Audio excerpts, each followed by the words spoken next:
तो हम लोग अब एक नया दल बनाएंगे और उसके हिसाब से काम करेंगे। प्रेस कॉन्फ्रेंस करेंगे, आप लोगों को बुलाएंगे, उसमें सब चीज़ों की जानकारी है। सबसे पहले तो अपना संगठन बनाना है, इसको बिल्कुल अंतिम स्तर तक ले जाना है और फिर लोगों के बीच में जा कर के काम करना है।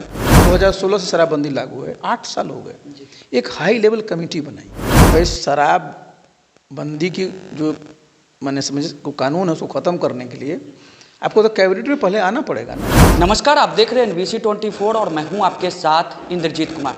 पटना के आज चौक चौराहों पर एक पोस्टर लगाया गया और इस पोस्टर में लिखा गया है टाइगर जिंदा है, टाइगर रिटर्न। अभी हमारे साथ खास पेशकश में हमारे साथ बात करने के लिए पूर्व केंद्रीय मंत्री RCP सिंह है। बात करेंगे। सर, लिखा गया RCP टाइगर जिंदा है, क्या मतलब? देखिए, उस डायलॉग से मुझे कुछ लेना देना नहीं है, लेकिन एक बात मैं स्पष्ट कर दूं कि जब मैं पूरे बिहार का इधर कई महीनों में दौरा किया, जितने हमारे समर्थक, शुभचिंतक, सामान्य लोग भी मिले, उन लोगों ने अपनी एक इच्छा जाहिर की कि अब समय आ गया है कि आपको एक नया दल बना करके काम करना चाहिए।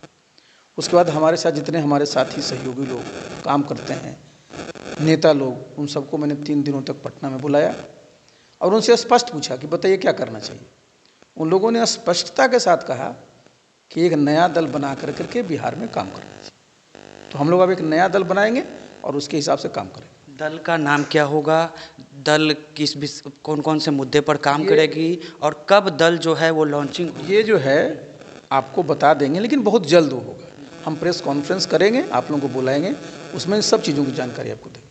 आपकी जब दल जैसे ही पार्टी लॉन्च होगा तो क्या महागठबंधन के साथ काम करेगी या फिर NDA के साथ जो है वो उसके विचारधारा? देखिए, अभी क्या है कि सबसे पहले हमारा लक्ष्य क्या होगा कि जब हम दल का गठन करें तो इसका संगठन का जो ढांचा है वो बूथ तक हम पहुंचाएं, लोगों से संपर्क कर लें, और जब वहाँ पर सब जगह चला जाएगा ना, तब ना पता चलेगा, जब आपकी ताकत बनेगी तब ना आपको कोई पूछेगा, तब ना बात होती है कि यहाँ है कि वहाँ है कि कहाँ है।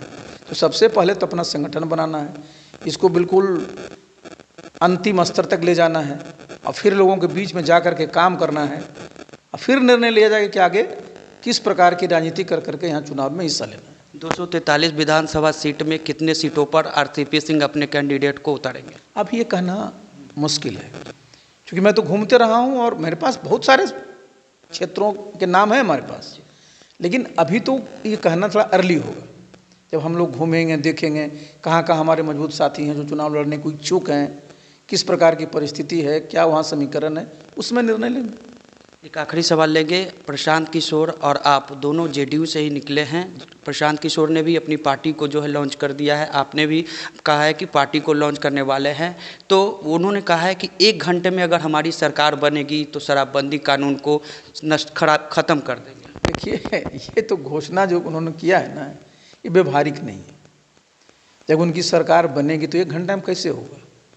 भाई शराबबंदी की जो मैंने समझ को कानून है उसको ख़त्म करने के लिए आपको तो कैबिनेट में पहले आना पड़ेगा ना। तो कैबिनेट उनके लिए पहले से तैयार रहेगा नहीं, 1 घंटे में आप नहीं कर सकते, ये संभव नहीं है। और एक बात मैं बता दूं शराबबंदी के बारे में, उसके 2-3 पहलू हैं। नीतीश बाबू ने बहुत ही अच्छे सोच के साथ इसको बिहार में लागू किया कि भाई इससे जो हमारे गरीब लोग हैं उनके जो पैसे खर्च होते हैं वो बचेंगे, उनका स्वास्थ्य में सुधार होगा, ये सोच उनकी रही। क्राइम कमेगा, रोड का एक्सीडेंट कमेगा।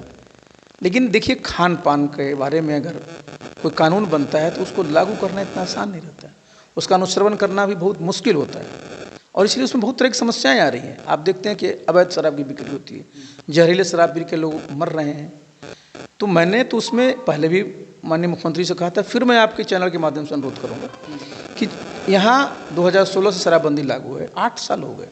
एक हाई लेवल कमेटी बनाई, जब से लागू हुआ अब तक की क्या क्या इसमें स्थिति है। भाई बिहार में कोई नहीं चाहेगा कि यहाँ शराब लोग पिए, क्योंकि शराब तो बिल्कुल फसाद का जल है, वो तो कोई नहीं चाहेगा।